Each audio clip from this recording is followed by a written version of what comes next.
everyone. In today's video, I thought I would bring you along with me.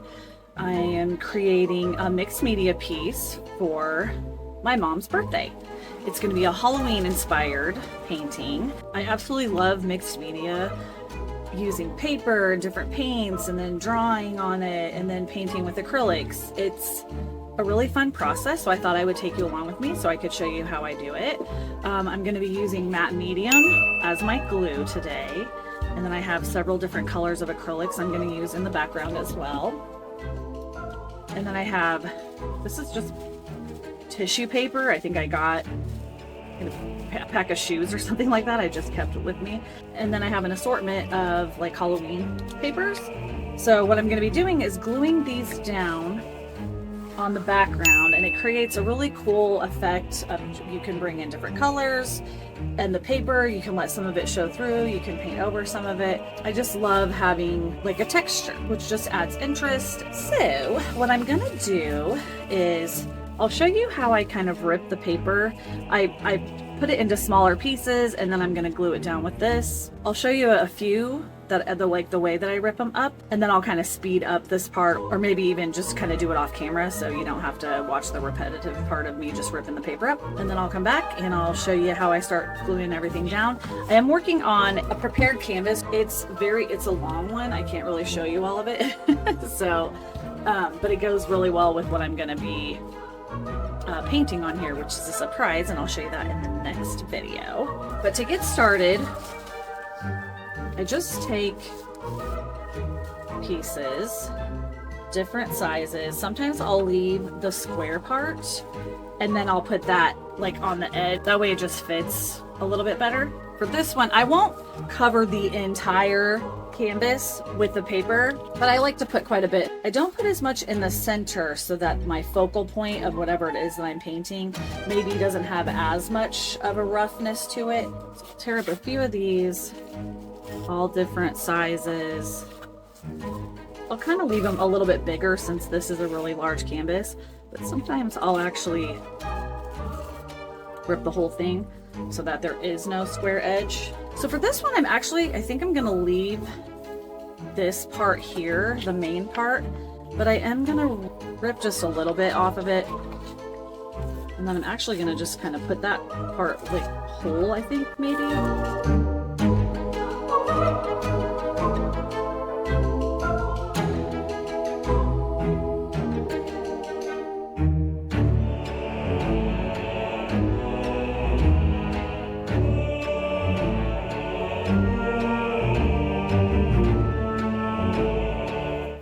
Super thick like scrapbook paper.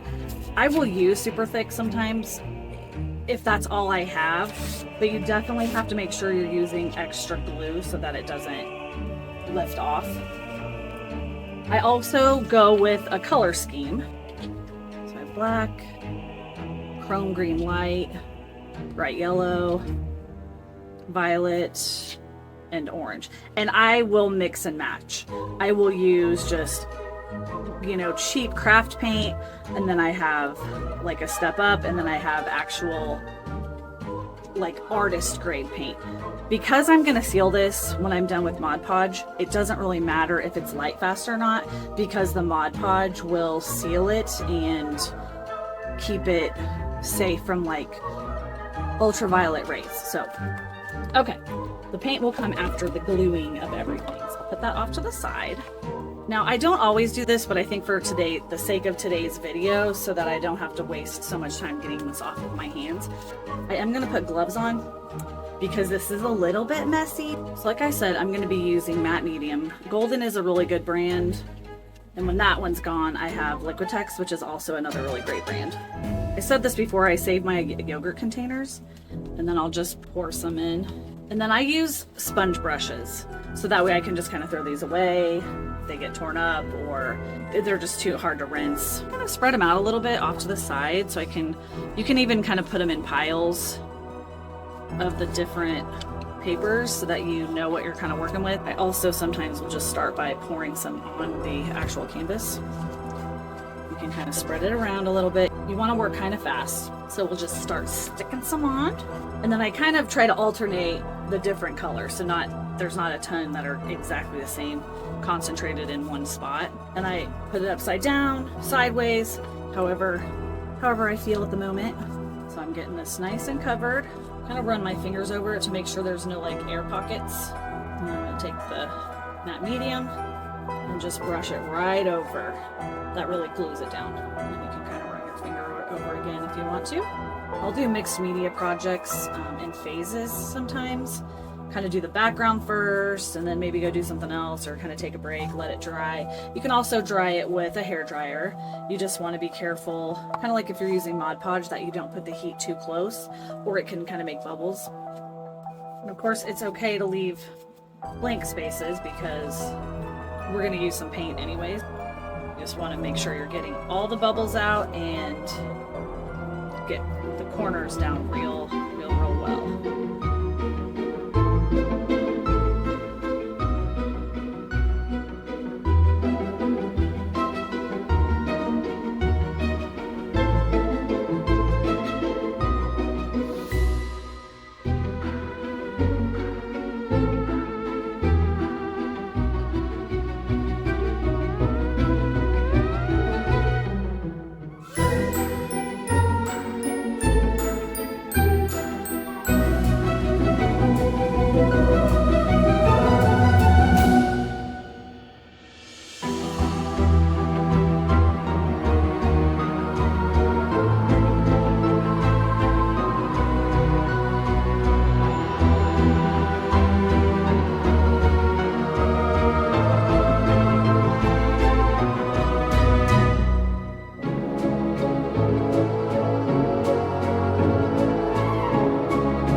I think that'll do it.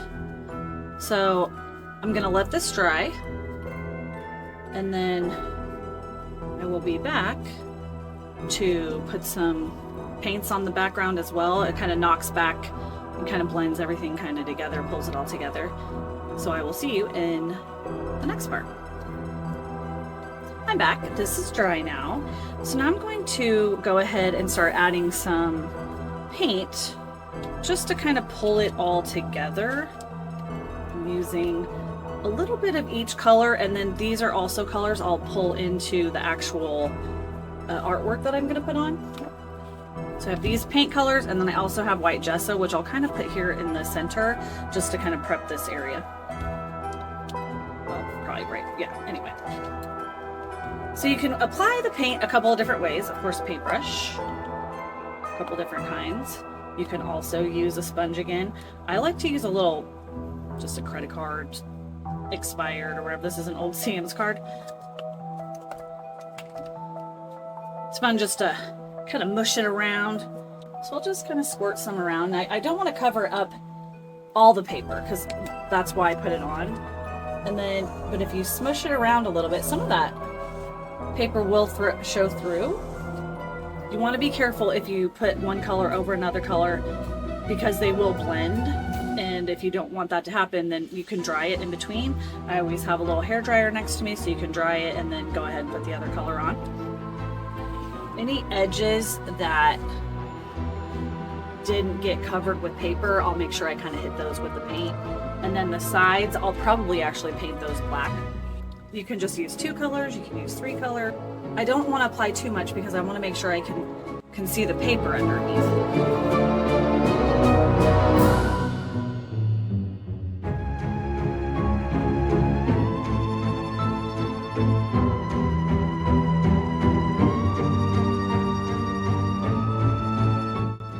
I'm going to dry this really quick and then I'm going to take one more step to get it prepped for the drawing I'm going to put on and then paint. This is dry, so the last thing I'm going to do is use a little bit of this white gesso, I already put some in here, to knock it back just a little bit so it's not so in your face. I'm going to put that on, I think, with a brush.